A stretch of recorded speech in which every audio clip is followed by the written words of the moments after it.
你有拜觀音嗎？係咪心入面有好多煩惱，想揾觀世音菩薩傾訴呢？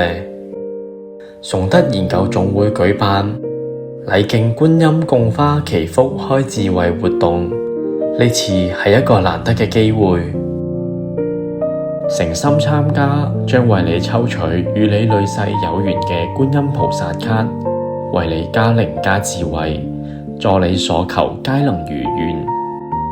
菩薩應眾生心，現無量身相。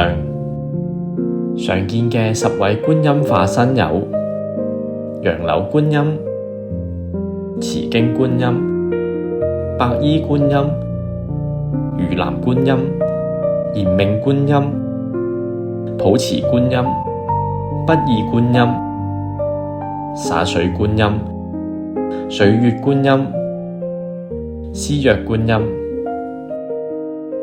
慈悲化現，護佑眾生，有助於學業、工作、求子、身體、消災、求藥、長壽、智慧、正心，對往生親人都有助益。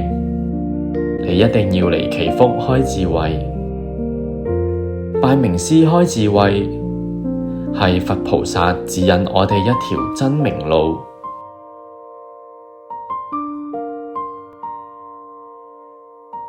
11月8日，